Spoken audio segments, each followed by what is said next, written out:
Olá, boa tarde. Começa agora o RN em Debate na TV União. Hoje nós temos a honra de receber o senador da República pelo Rio Grande do Norte, Garibaldi Alves Filho, do PMDB. Boa tarde, senador. Seja bem-vindo.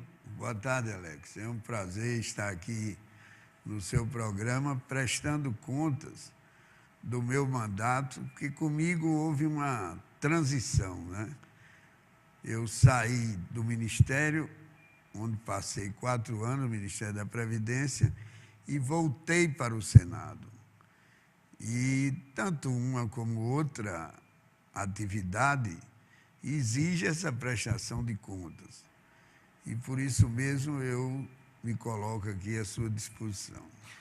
No que toca à sua participação na Previdência, o que é que o senhor elencaria resumidamente, pontualmente, como pontos de maior destaque, pontos positivos da sua passagem pelo Ministério? Eu vou atender aí a sua pergunta e vou, claro, resumir. O maior feito da minha passagem pela Previdência, claro, com o apoio da Presidenta da República, foi, na verdade, a modificação que nós fizemos, criando uma Previdência complementar.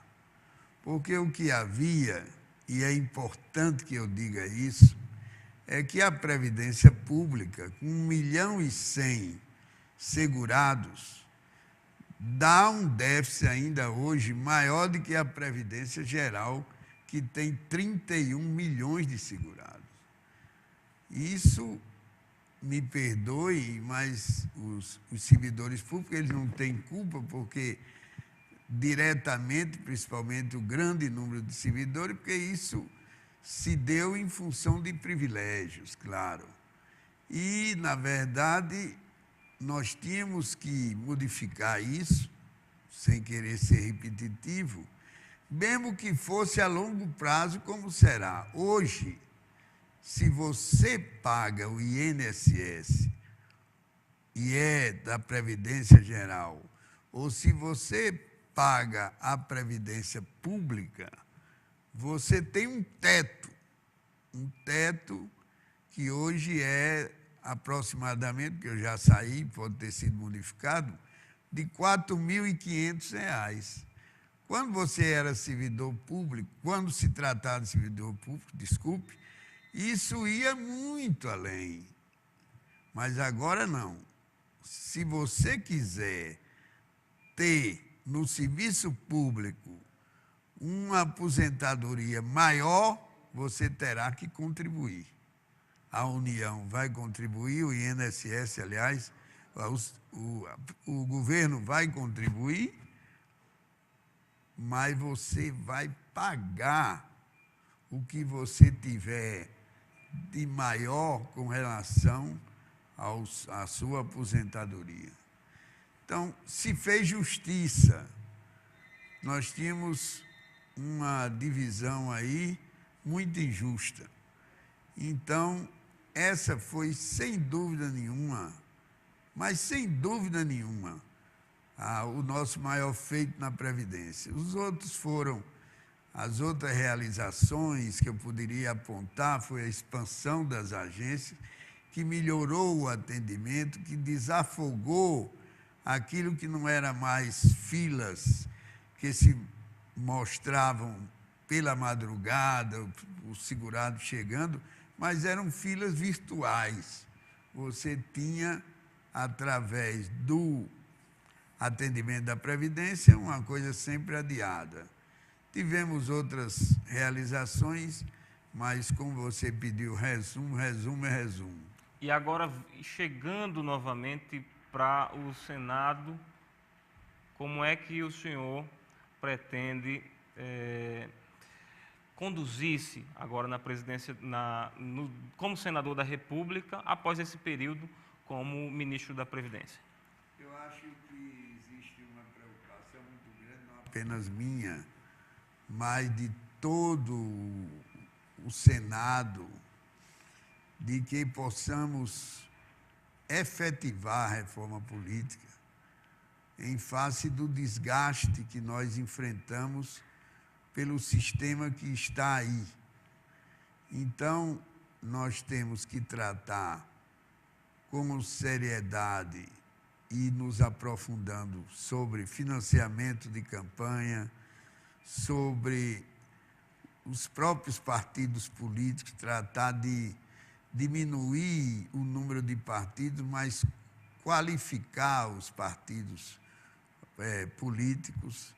Nós temos que ver realmente uma reforma que dê maior legitimidade. Eu apontei essas duas vertentes, mas existem outras que poderão, no curso do tempo, serem levadas a efeito por nós. Agora, como representante do Nordeste, no caso do Rio Grande do Norte, essa é a oportunidade de colocar na agenda governamental e do Congresso a chamada crise hídrica, que no nosso caso é que nós vivemos no semiárido, então nós temos uma possibilidade de seca quase que permanente. Agora mesmo nós estamos com 3 anos, 4 anos de seca.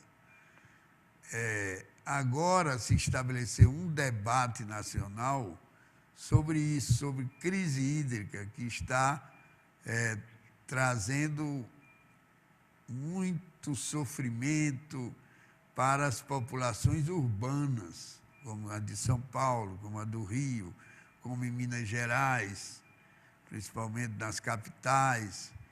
Isso já fazia parte do cotidiano do nordestino, principalmente daqueles das cidades do interior.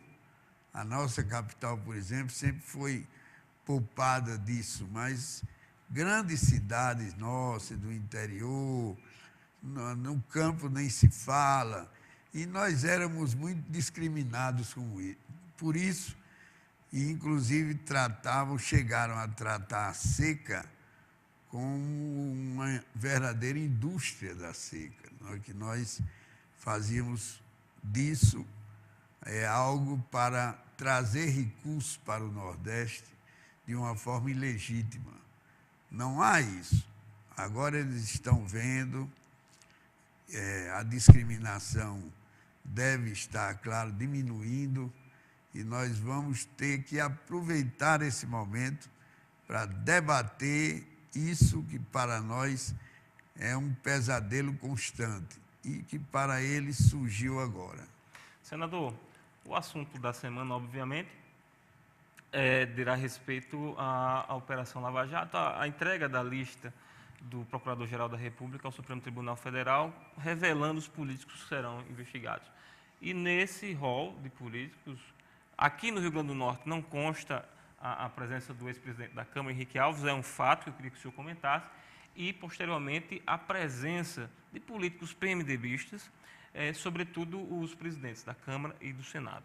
Renan Calheiros, como é que o senhor vê isso aí? Que resposta o senhor poderia dar para a sociedade? A própria ausência do deputado Henrique Eduardo Alves agora nessa lista, sua exclusão, serve de lição, porque ele, durante 6 meses, ele não foi poupado, principalmente porque ele tornou-se candidato numa eleição. Então, desabou sobre ele uma série de acusações por conta dessa delação premiada, que é um instrumento que precisa se ter cautela com relação a isso, porque nem sempre o que se denuncia por pressão da delação premiada se construi uma verdade. Então, o deputado Henrique Eduardo Alves se fez justiça com relação a ele e ele está isento aí, e outros poderão estar, que pague quem tiver culpa no cartório. Isso vai ser submetido a uma investigação, envolve autoridades, até o próprio presidente do Senado, o próprio presidente da Câmara, mas que se deu o direito a eles de provar a sua inocência. Fatos poderão se tornar irrelevantes, que não levem a uma condenação, como foi o caso do próprio deputado Henrique. Senador, e o que é que até agora será possível extrair de toda essa crise política nacional e qual a missão do Congresso? E mais, será que haverá clima dentro do Congresso, com parte dele sendo investigado, para que se venham a tomar medidas, por exemplo, importantes e necessárias como uma reforma política?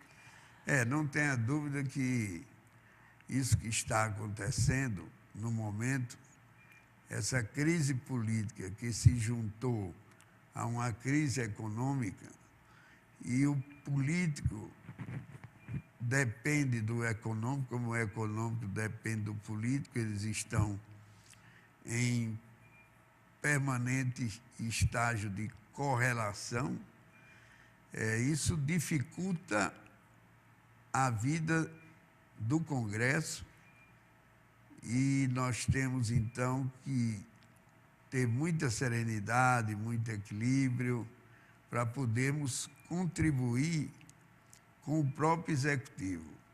A presidenta ontem, no seu pronunciamento, disse que o Congresso nunca faltou na sua missão histórica. E é verdade. A pergunta que se faz é se o Congresso, vulnerável de uma certa maneira como está, se ele vai ter essa grandeza. Eu acredito que sim. Nós temos que separar o joio do trigo e acreditarmos que o Congresso vai ter um papel relevante para que tenhamos a superação dessas crises, porque não é mais uma crise só. O senhor falou bem, crise econômica, crise política e uma pressão popular muito grande sobre a presidente Dilma Rousseff. Teremos uma manifestação no dia 15. É ruim começar um governo sobre todos esses ataques. O senhor acredita na capacidade de recuperação da presidente e do governo? Olha, eu acredito, em função do que o nosso país espera. Se trata de uma reeleição. Na verdade, se você tivesse aí os 4 meses iniciais do governo, você não teria a severidade desse julgamento que é feito por parte da população com relação ao presidente da República. Nós temos que considerar que passaram-se 4 anos, e nesses 4 anos eu até estive atrelado à administração da presidenta, porque, como eu já disse no início do programa, eu fui um dos seus ministros no primeiro governo. Eu acredito, acho apenas que deve ser feita uma prestação de contas, uma fala de uma maneira mais até aberta por parte da presidenta, mais franca. Eu acho que a população há de compreender. Agora, nós temos que compreender também que na hora em que a economia sofre esses desarranjos e o bolso é afetado, há sempre uma incompreensão maior. Perfeito. Nós estamos chegando ao final da nossa entrevista. Eu queria agradecer a participação do senador da República, Garibaldi Filho, e deixo os microfones da TV União à sua disposição. Bem, eu quero agradecer a você, agradecer aos telespectadores e dizer da minha expectativa de que venhamos a ter dias melhores. Realmente, nós estamos tendo dias difíceis, mas vamos esperar que se haja com a serenidade de vida e possamos oferecer à população uma perspectiva maior ao povo brasileiro. Obrigado, senador. Ficamos por aqui hoje. Tenham todos um excelente dia, um bom início de semana e até amanhã.